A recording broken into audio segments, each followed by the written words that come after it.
silver fox. Hi everybody, well, I'm Joanne. And I'm Carl. And this is Goldilocks and the Silver Fox. Yes, it is. Before we get into the show though, I have a PSA, a public service announcement. For those of you who maybe don't like white chocolate, and I usually don't like white chocolate, I want to let you know that I tried the Reese's Thins last night with white chocolate. And so it's Reese's peanut butter cup with white. And I thought I wouldn't like it, but I have to tell you, I ate almost the whole bag. I did like it, they're very good. So if you don't like white chocolate, I'm letting you know that this is a snack that you might actually enjoy. We are not sponsoring Reese's at all. We're just enjoying it, and I wanted to tell you guys about it. And then for those that didn't just tune out because of that PSA, we're here to start our podcast. So this is number 3. All right. This episode, Carl wanted to dub Cars. You guys know from the previous podcast, I have an obsession with cars. I love cars. And throughout our time together, we have had some pretty funny adventures with cars. Indeed. So we're going to talk a little bit about cars in the beginning. If you're not into cars, don't tune out, because some of the stories that are coming up, I think will relate to anybody. Oh, yeah. And, you know, it should be entertaining. Also, just quick FYI, I'm a little tired today, so I drink a lot of coffee, and I don't normally drink coffee because it gets me really jacked up. So I'm just going to apologize in advance for anything that might just... Fly out. Right. Anything inappropriate. So, speaking of coffee, I forgot mine. So, carry on. Okay. You keep talking. I'll carry on. So, While Carl goes and gets his coffee. So, actually, by the time you guys hear this podcast, this is going to be a little bit of old news. We had the past couple days, we were preparing for a hurricane. So, first of all, that's exhausting work because we put up our hurricane shutters, and you got to run around to make sure everything's taken care of. And then last night, the storm came through, and I didn't sleep much. So that's why I am significantly tired. And I slept like a baby. He always does. Anytime we have a storm that's life-threatening, he sleeps like a baby, sleeps right through it. And I'm like listening for tornadoes and listening for flooding, and he's just la la land, you know. So, I don't know if anybody out there has seen the movie My Cousin Vinny. Wherever he would go, like in the woods, is super quiet, and most people would actually be able to sleep. He couldn't sleep. Because it was too quiet. It was too quiet. Yeah. And he's from the city. Yeah. There's a scene in the movie where he's actually in jail because he kept getting thrown in jail being a lawyer. And there was a prison riot going on with sirens and people fighting, and he was sleeping and smiling like a baby. So yeah, that's usually during a hurricane. I don't know why. It's true. It's the funniest thing. But anyways. Yeah. All right. So on to cars. Let's talk about cars. Last week, if you popped in on last week, if you didn't, go ahead and do that. But I was talking about my favorite car, which, you know, I always wanted a Jeep. I've always loved them. I love the way they look. I love the fact that they can be convertible. I love the fact that you can just remove parts and doors, and they just scream adventure, and I am an adventurous soul. So I have a Jeep now. Waited until well into adulthood to get my dream car, and now I have it, and I love it. When Carl and I met, he was totally, of course, as you can tell, into cars, and I was not. I was like, they get you from point A to point B, who cares? And so when we met, we met for lunch, and he was like, hey, I have a 55 Chevy, and it was like he was bragging about it, and I was like, what's that? Yeah, I almost got up and walked away. I was like, I don't even know what you're talking about. Yeah, so they say opposites attract, so right there was the first example of that. It's true, yeah. And that's why it's funny, you come fast forward now with her Jeep. She's worse than I. We fight for garage space and protecting the Jeep. And if he wants to borrow it, I'm like, well, you need to be careful with it. Yeah, you know? But you know, and it is a whole other story, because you know what? He leaves candy wrappers in my Jeep every time. You can't disrespect my Jeep like that. I just want you to see what a good time I had in it when I borrowed it. No. Anyways. But going back to the TV culture, the culture at the time, you had the Dukes of Hazzard. Everybody wanted the Dukes of Hazzard car. I didn't. But well, most guys did. They thought it was cool. Right, sure, of course. It was the Dodge Charger. Right. And then you go to Smokey and the Bandit. Everybody loved Now, what a lot of people love that Trans Am. I did love that I will say probably that's the first actual car for me in my life that caught my attention. I was like, oh snap, that's a cool car. Right, and that's, you know, and that was part of the culture. And you had the Knight Rider with Kit, the talking car. I do remember that. Was that 1980s? I don't remember really when it was on, but it was the newer generation Firebird with the little light in the grill that went back and forth and the car talked. By the way, you guys, I'm enjoying one of those Reese's cups. I'm not supposed to talk with your mouth full, but that's a whole other story. It doesn't seem like the car culture is as big anymore. I think it's changed. It's changed. You know, you got the Fast and Furious franchise, but it's a whole different era. It's not the muscle cars, and you know. So, anyways, I grew up with the muscle car thing. I grew up watching these shows and obsessing about cars, and they had the Hot Rod magazines when I was a kid, and I used to always read the magazines and just dream and want one day to be able to have a car that was in one of those magazines. I'd drag my car home and work on it and learn and get better each time I did one. So he'd take it home to his dad's. You know, he lived with his dad at the time when he was young, and he'd drag a car home.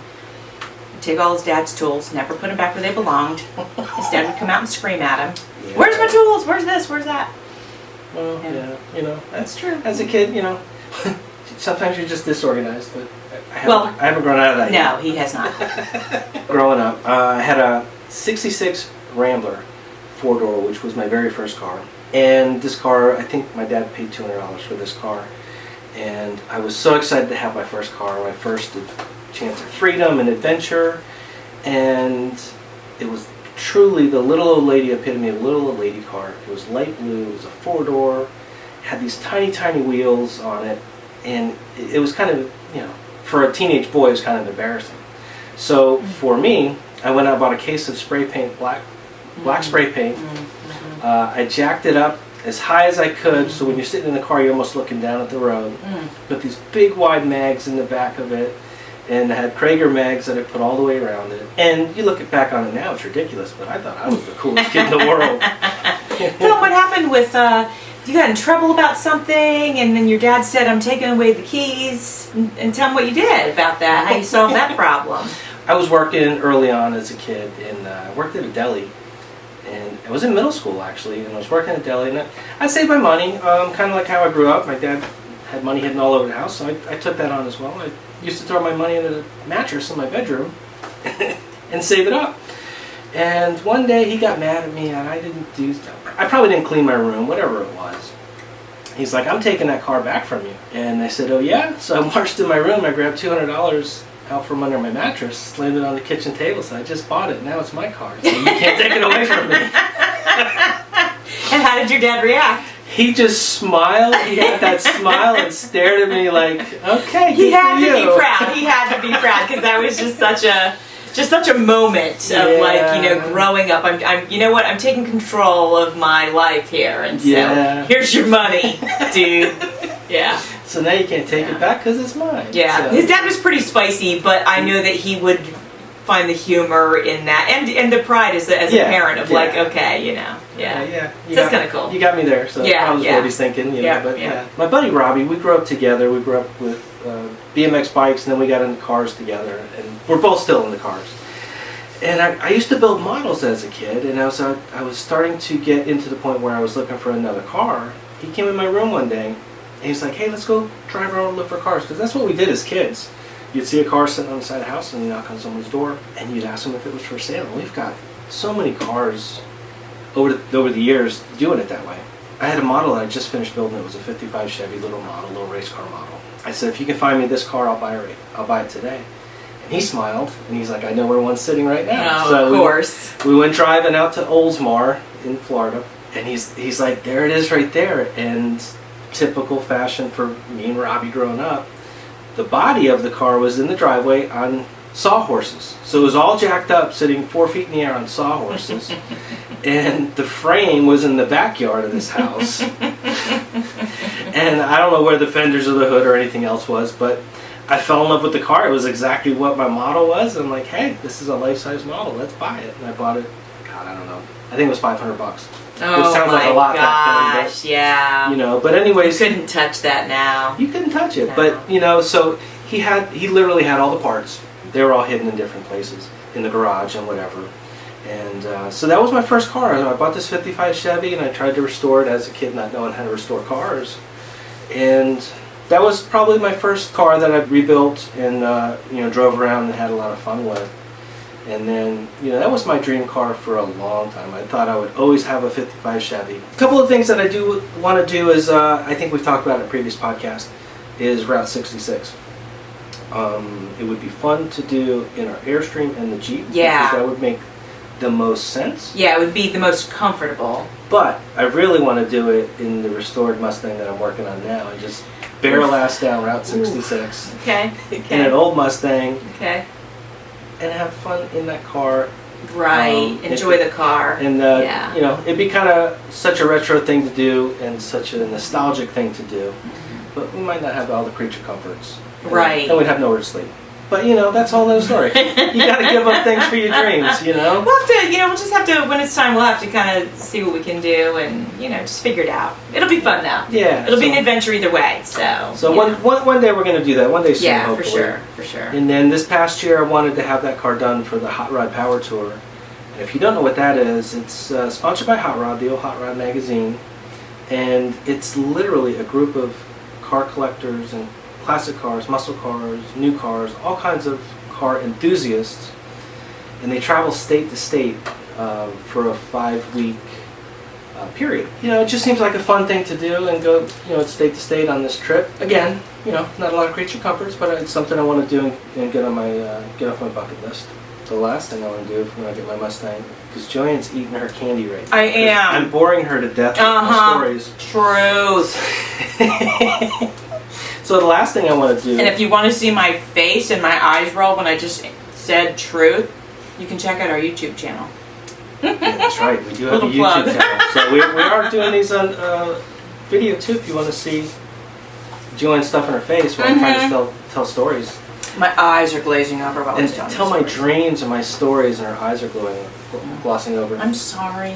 So anyways, Okay. Last thing, I'll just say this. I haven't done this before, but I have a buddy that's big into nostalgic racing. I kind of want to do the nostalgic road course racing, like the old Trans Am series. I just want to do it at least one time with Well, that's Mustang. the first I've heard of that. You've heard of it. Your eyes gloss over when I talk about cars, you don't pay attention. You never told me about Trans Am's racing down the road. Trans Am series racing. It's Yes. not just Trans Ams. It's a series. It's the oh my goodness. It's the type of racing that it is. So it all kinds of cars. Camaros go in it. Gotcha. Mustangs, Corvettes. The nostalgic series. It was a Trans Am kind of thing that it was back in the day. So I want to at least take my car out one time and do that, and just experience that, and we'll see what happens. So Okay. enough of the dry stuff. Let's move on to some stories. Yes, please.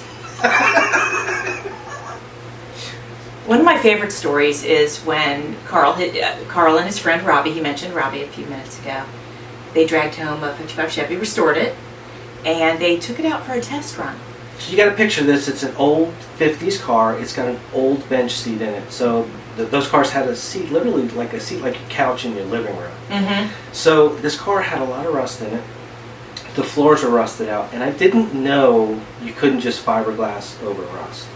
So where the seat bolted into the floor. PSA, he knows all of this now, though. Yes, this was my first. This was my first car that we dragged home that Robbie, pointed out to me. So I just filled the rust holes with marine grade fiberglass, and where the seat bolted into the floor, it literally was just holes. So I put this fiberglass in, and I put the seat down, and I used self-tapping sheet metal screws.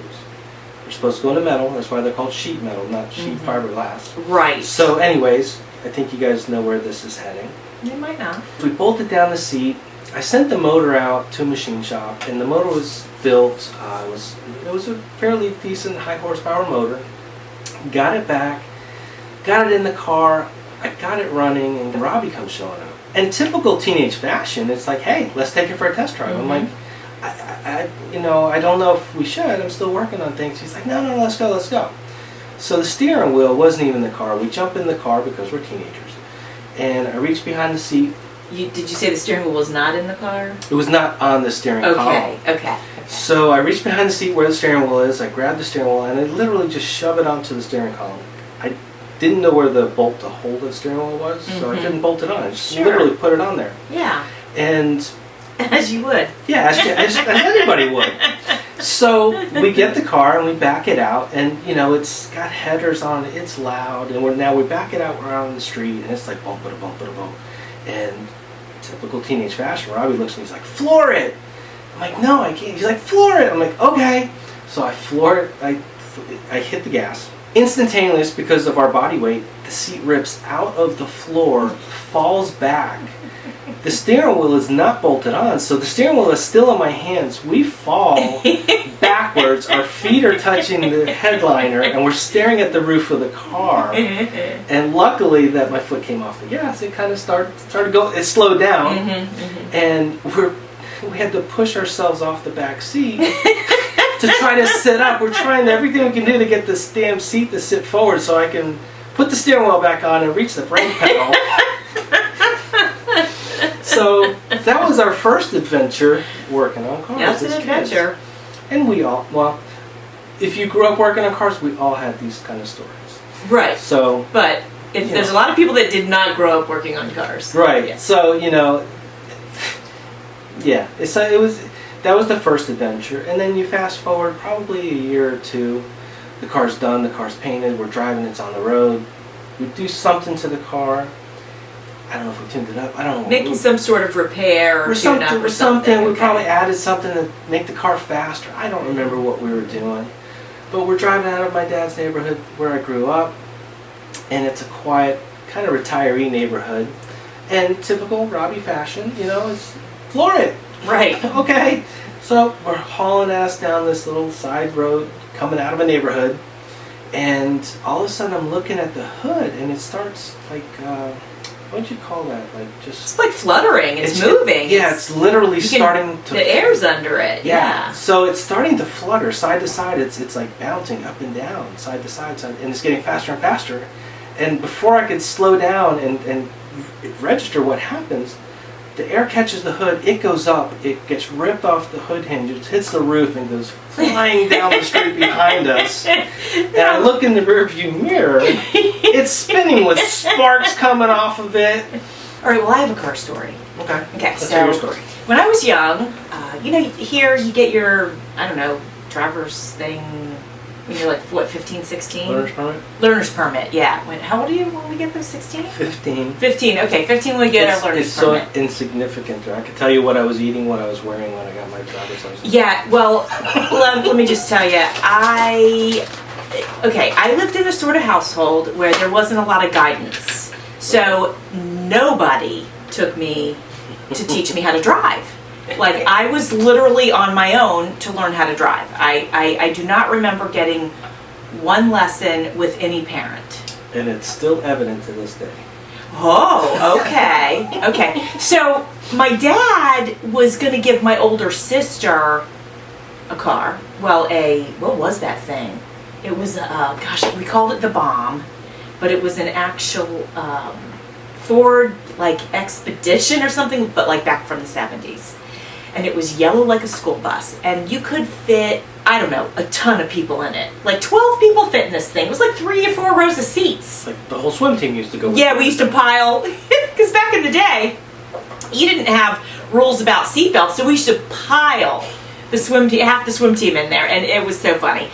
But we called it the Bomb because it would backfire. You start the thing up and it would just backfire, and it truly was the bomb. So me and my sister went up to Virginia to visit my dad, and then he was going to drive back with us with the Bomb. And he knew I had just gotten my learner's permit and was feeling like, did I want to drive? And I was like, sure. So I hop in the front seat, mind you. I don't think I'd ever driven anything at this point. And, I whipped out onto the highway and scared the living shit out because probably a bunch of traffic was coming our way. And he looks at me and he practically screams, "You drive like an asshole." And I'm thinking, well, of course I do. I don't know what I'm doing. Give me some advice, damn it. together, and so my sister and I, we would be mischievous. Well, I was the mischievous one, and I would sort of rope her into, coming along with me for some of my adventures. And, back in the day, before everybody had cameras in their front yard, you could go TP somebody's house. There's no problem.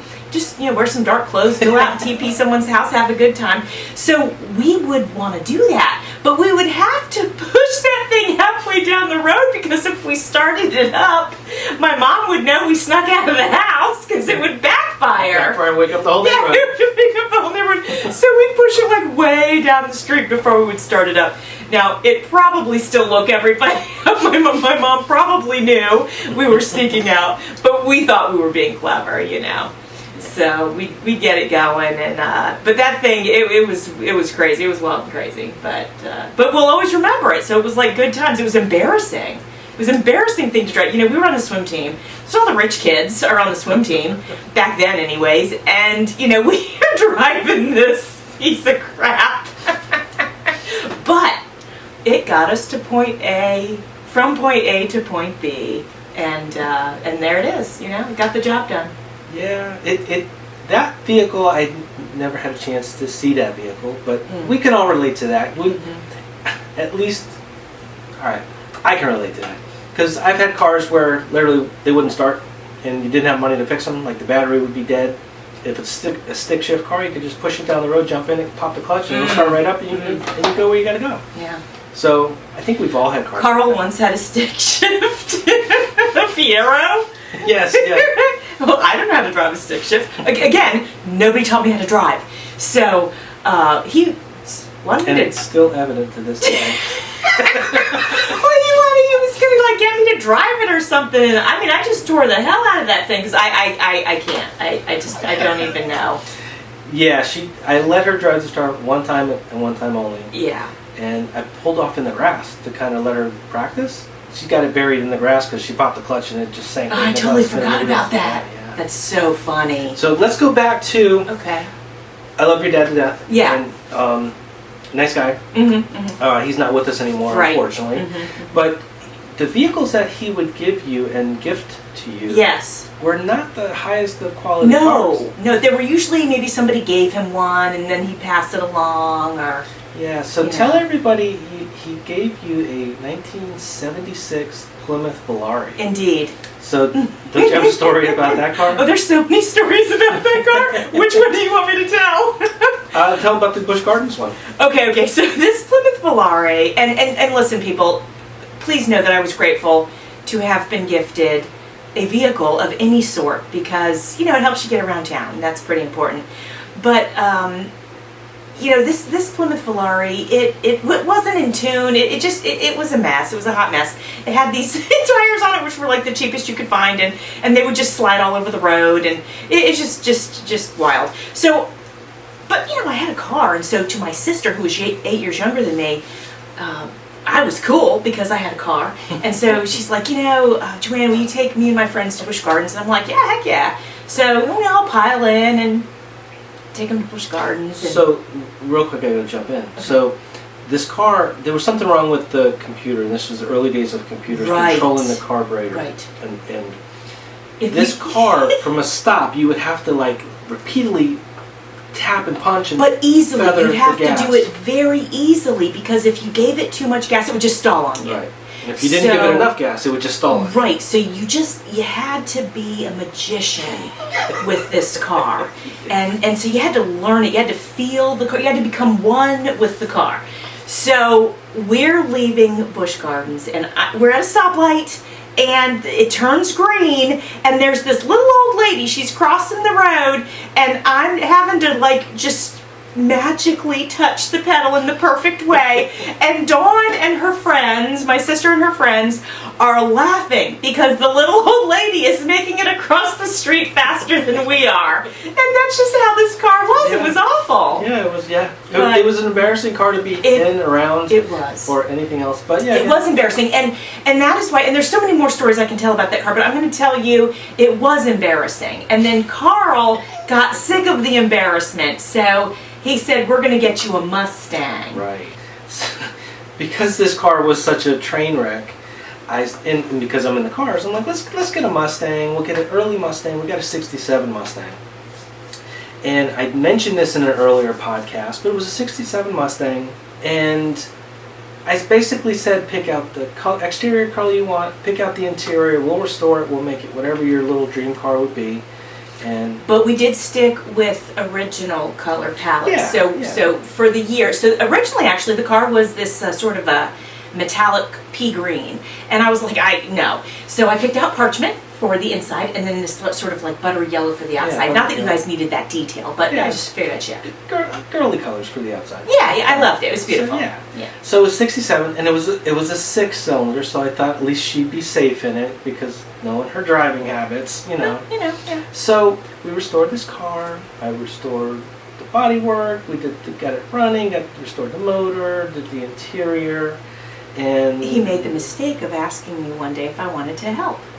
I did, thinking I would get help. Right. But what I got was Joanne and her ADHD. Yes. Yes, indeed. They usually show up together. They do. Mm-hmm. And I'm actually painting the car. Yeah. And we're painting the car. I'm going along doing my thing. I spend all my time doing the body work. And I'm in between coats. And I think we got it down with the clear coat on it. And then I see Joanne. She starts walking around the car, kind of just inspecting it. Kind of looking at some things, checking it out, checking the shine.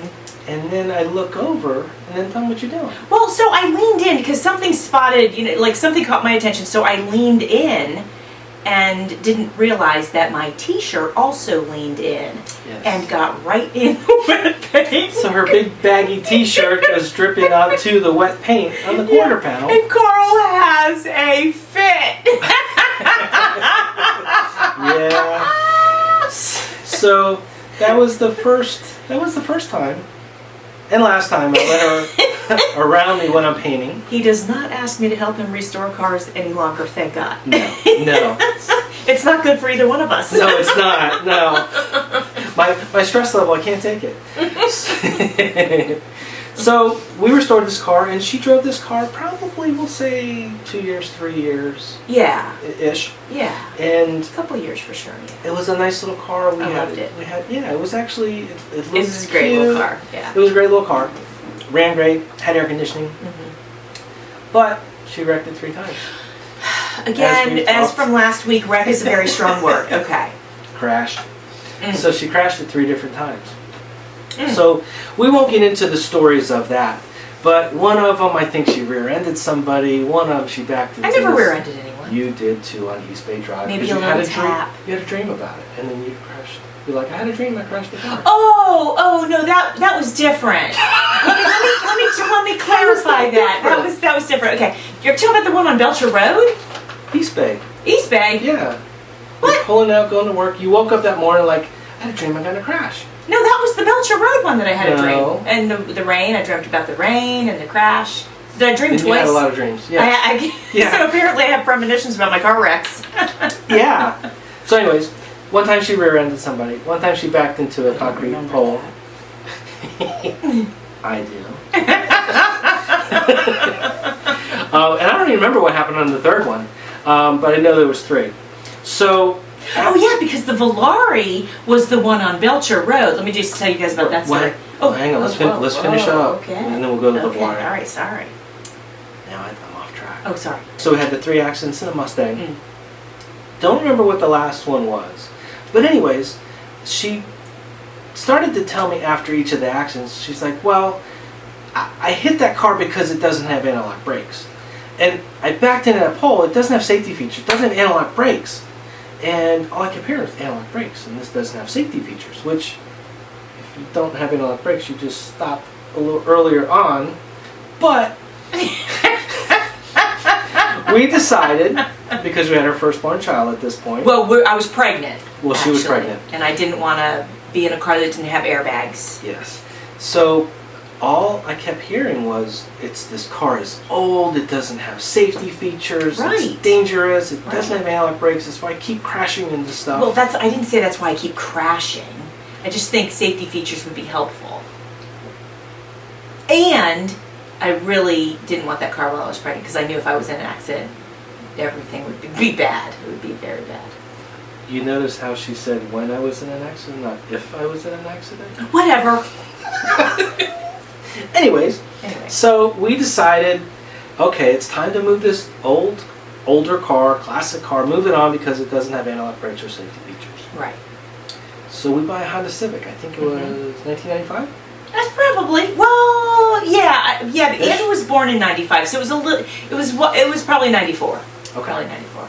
So this is the first time as a young couple we ever bought a brand new car together because everything I had was old and classic. Yeah. So we bought a new Honda Civic. It had all the features. It was a great little car. Yeah, we were so proud and excited to have this car. Yes.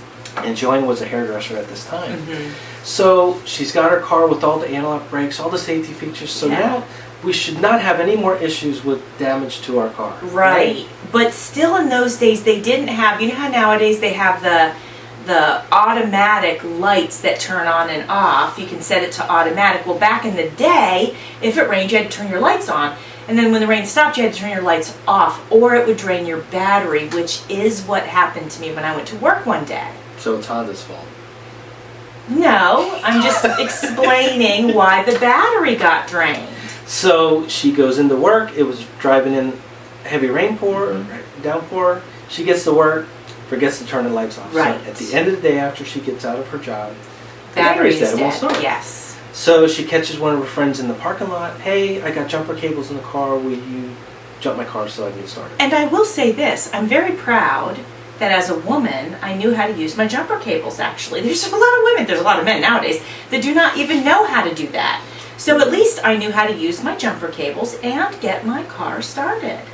Yeah. In which I did. It got started. And that's the impressive part of the story. So I lifted the hood and I put the rod in. Now let me explain.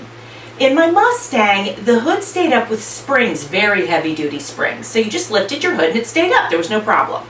But in the newer car... And when you want to put it down, you just push it down. You just push it down, exactly. So it comes up, and then when you just push it down. No problem. Easy breezy. In the new cars, I don't know, that they not want to spend money on springs, I don't know. But you got to put the rod up to hold the hood, which I wasn't used to. It's a prop. It's called a prop rod. It's a prop rod, fine. So I put the hood up, I use the prop rod. Yeah. I get my car started. It's blustery outside. I get my car started. And all is good. I'm ready to go. So here's where I got to jump in. So the prop rod, it's not in the front like some of the cars have in the very front. This prop rod's kind of towards the middle of the hood. It's midway, yeah. On the side. So the prop rod's up. She's done. Her friend gets her jump started. Car's running. She's ready to go. She's happy. She's excited. Yeah. She goes to grab the hood and push it down. Yeah. The hood won't go down. No, it won't. It won't budge. It won't budge. So she pushes a little harder. And I'm not pushing, I'm pulling because it's above my head. Yeah, so it's above her head. So she's pulling it down, and it still won't go. So here's where, like, Xena, the Princess Warrior, like, comes into play. Well. And she just, like, grabs it with all her might and pulls this hood to make it go down. That's right. And she bends it like a teepee. The prop rod's still up. Now the hood's folded in half on the car. Well, I of our brand new car. I forgot that it was held up by a prop rod. And I knew you guys would be like, wait a minute, you're the one who put the prop rod up. How could you forget that? I have ADHD. That is how. It always comes back. Attention deficit disorder. That is why. Yes, that's her excuse. No, it's an absolute, it is an excuse because it's legit, man. Yeah. Of course, back in the day, I didn't realize that's what was going on with my brain. I didn't realize that. Yeah. And neither did Carl. Neither did Carl. Yeah, I couldn't comprehend how anybody could. You feel resistance in the hood. But I just thought the springs were tight. Well, most people would say, why? Why is this not going down? Let me investigate. And it wasn't just the one time. Okay, it doesn't go. Let me try harder. It still doesn't go. All right, let me climb in a tree and jump down on the hood to make it close. I still don't know how you bent the hood in half. So I will say this. They don't make metal like they used to. No, they don't make cars like they used to. That's true. That's true. Because I'm fairly certain that if it had been an older car, I wouldn't have been able to bend that hood no matter how hard I tried. Now, I can't guarantee that. I never tried, but I'm just saying. And we've had a long history of a lot of stories, as you can tell, yes. with cars. Mm-hmm. Me being the guy that absolutely loves, cherishes cars, and what's the word? Obsessive. Obsessive about every little thing about my cars. And Joanne just, as you can see, not so much. Yeah, So here's the kicker of all this. So from the very beginning, from the very first one, probably up to the last one, I don't even know if I can remember, I would come home and Joanne would have this little innocent look on her face with little doll eyes. Is that? Doe eyes. And she would look at me and say, I gotta tell you something, I promise you won't be mad. And I'm like, oh Jesus, what happened now? That's true. It's true. So, oh gosh. Well, I want to tell a little story about the Mustang. There's a couple stories, but one time we were driving the Mustang, and we would meet every Friday and take Carl's dad out to dinner and a movie. And we mentioned before, Carl's dad was a little tiny Italian guy. He couldn't have been 5 feet tall, and he weighed maybe 100 pounds maybe. And so we were going to the movies, and we were on US 19, and I don't know what my deal was at the time, if I didn't know where the movie theater was, or it was dark and I didn't see the turn. But at any rate, we're driving down US 19, which is a highway, so you're going at a relatively fast pace. And well, I'll tell you what it is. Okay. It's ADHD again. Well, it is. So most we're going to likely. the movie theater. Yes. And I see it on the right. Yes. And there's no slowing down for the turn that's coming up. And she's just hauling ass down the road, going straight ahead. And he's expecting me to turn. I don't even see the turn, but he says it's right here. So I'm like, okay. And I turn that steering wheel so hard, and the car is basically on 2 wheels turning into the parking lot.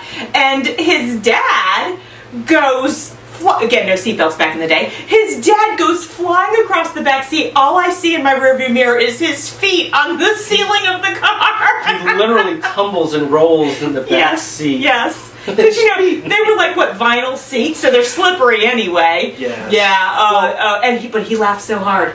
Oh my gosh, he thought that was so funny. A trip. He was. She makes this turn. She comes flying in the parking lot. Most people would keep going straight, go up, do a U-turn, and come back. Right. But no, of course, Joanne. Right. Yeah. Just cuts that wheel and goes sliding into the parking lot. The turn was right there. And she made it. I did. Literally Dukes of Hazzard style, sliding into the parking lot. Yes. My dad tumbles. I look back. I see his feet in the air. Joanne's laughing. He gets up, and I'm like, "Oh, are you okay?" He gets up. He's laughing. He's like, "Let's do that again." He's like, "What the hell just happened?" And you got to remember, these old cars had vinyl seats. Yeah. And slippery. Well, to add to that, we all did it back in the day. We put what would you put on it? Armor all, right. So that made it even more slippery. Yes, so it's true. It was like an ice skating rink on this back seat that he was sitting on. Yeah. And so it was a trip. And here I'm thinking like, oh my God, my dad just got hurt, or what the hell's going on? And he gets up laughing, like ready to do it all again. So funny. And so that was a trip. Yeah, it was good. It was good times. So those were some of the adventures in our cars. All right, my friends, that is enough of story time. We are going to wrap up this segment. We're skipping the game today because we told a lot of stories. We talked about a lot of different stuff. But don't worry, next time, chances are that we will be back to playing our game. Let us know if you like that game. Let us know if you like how we get into that and talk about that and the different scenarios. And what's the name of that? You're a 10 butt? They're a 10 butt. Yes, they're a 10 butt. So I think it's a lot of fun. Let us know what you think about that if you've tuned in at all. So. Joey's got a 10 butt. Whoa, settle it down over there. Settle it down. But thank you. So our daughter, our producer, Amanda, she always gives us prompts for our improv. And I don't know why we do improv. I've never done improv. It's not like I'm good at this, but what the hell. We just think it's fun. It's fun. That's what we're here for. We're having fun doing it. Hopefully you guys like it. If it's obnoxious and ridiculous, let us know. All right, and if you guys like us, I'm kind of looking forward to this. She gave us 2 prompts today, and I think I'm kind of looking forward to this one. This one's called Yoga Class. Well, my friends, let me just tell you something. Carl would never go to yoga class. So we could have a lot of fun with this with this one? I would go, but I can't. I can barely touch down to touch my toes, or like if I drop something, it's like an adventure trying to pick it up. I'm just the most inflexible person in the world. So Carl goes to the gym with the thought that it's going to be basketball, and he's going to go in, he's going to start working out basketball, but they're having a yoga class. So the instructor comes up and she greets him, and she greets him in such a way that, and it's so nice and quiet and relaxing in there, and he doesn't want to make like a big scene or anything, so she somehow coerces him to stay and enjoy the yoga class. What started? That was my start, yes. Oh, okay. What do you think was going on there? So, she was so energetic, and she made it sound like so much fun, and I've always heard that yoga is really, really good for you. So we get in the room, and I don't know why, but she puts me over in the corner, and I'm right behind this woman, like, oh my God. Large Marge was in charge. Marge was in charge at the yoga class. They begin their stretching, and they're relaxing. You got to warm into it, and then they get to downward dog. Carl doesn't really know what that is, but Carl, let me just share with you what it is. It's when you have your feet and your hands on the mat, but your booty is in the air. So Carl's behind Large Marge with her booty in the air, and he like gets an eyeful, like she don't care. And she's got those leggings on. You know how they have those leggings that are a little bit sheer and see-through? Well, Carl got an eyeful.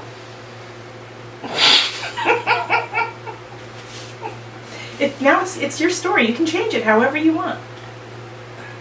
So there I was, struggling just to get into this pose. I got into this pose, and I was so proud of myself, and I look up, and what do I see? Large Marge looking back at me. Those are stolen lyrics from a song. I don't know what song, but... Okay, well... Anyways. Anyway. What, are we going to be copyright? What? Alright, so Large Marge is staring back at him, which means that she's looking, because she's facing down, so she's looking between her legs back at Carl because she likes him. She thinks he's hot, and she wants to know if he's checking out her booty spot.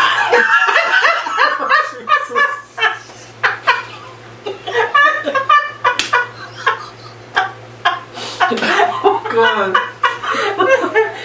I don't know why today we are rapping or we are rhyming, but whatever. Let's go with it, people. Let's go with it. So, I'm there in bewilderment, and she winks at me. Ooh, yes. Yeah. And? Actually, let me do that again. Okay.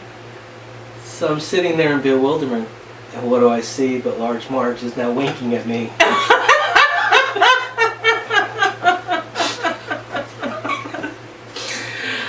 I don't know how we're getting out of this one. I don't either. All right. She's winking. Okay. Oof. I don't know where to go from there. So she's winking at Carl, and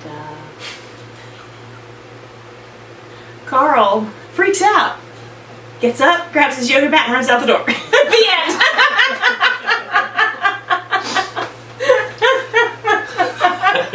End scene. All right, our next improv is coffee mug. So Carl, why don't you, I think I got that one started. Why don't you get coffee mug started? So my alarm clock goes off, and I'm not wanting to get up. But it's a work day, and I gotta get up, so I stumble my way out to the kitchen, and I open the cabinet door, and I pick out my favorite coffee mug. I'm really looking forward to my coffee. So I take the mug, put it out on the counter, and the coffee's already, been made. Did you already mention that part? This percolated already. It was just ready and waiting. You woke up to the smell of coffee. The perfect morning, feeling rested. I pour my coffee into my mug. But then I notice something rising from the bottom. As I'm looking at it, looks like someone ate Fruit Loops in my favorite coffee mug. And a Fruit Loop floats to the top of my coffee. One single little Fruit Loop, a little red Fruit Loop.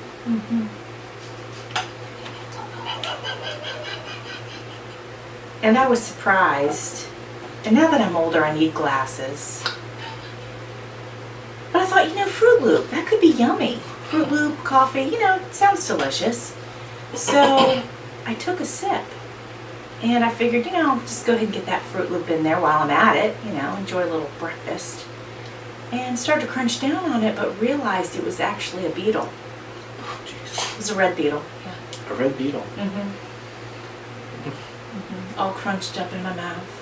And I could feel it fighting back. Ooh, it was alive. Okay. It was alive. Okay. So here I am trying to crunch down on it. I feel like kicking on my inside lip, my cheek, inside, just fighting back, fighting for its life. Very feisty. And with its little beetle legs, Ooh. pushes my molars apart. Oh, jeez. And it's going to crawl out of my mouth. Oh, it's a bionic. It's a bionic It's a beetle. bionic beetle. And This is going on. I don't know how after you crunched it, it's crawling out of your mouth, but it is. So beetle kicking and screaming comes crawling out, and Beetles don't scream. this one did because apparently it's bionic, so it has all the powers. So, as a matter of fact, since it does have all the powers, it went ahead and crawled out of his mouth and bitch slapped him. Ready? There I am. No. There I am. Getting thrown around by this little tiny beetle. Slammed into the coffee cabinet, slammed into the fridge, slammed into the wall. Like, what the hell is going on here? And then I woke up from my dream. The end. Next to my favorite coffee mug. The end. I don't know if that was going to work. We'll see. All right, friends, we hope you enjoyed this episode of podcast number 3. Podcast number 3 is in the can. Oh, okay. So, hope you guys like this. Please tell your friends. It's in the can like Carl is all the time. Hey. All right. Hey. So, tell your friends. I hope you guys like the podcast. Let us know what you like and what you don't like. We're just trying to have fun and bring you guys along for the ride. Meet us next week for more. Next week? Well, okay, meet us next week for more. All right. Cue up the music. See you, friends. What? And the silver fox. Get it. Goldilocks. And the silver fox. All right. Oof is right.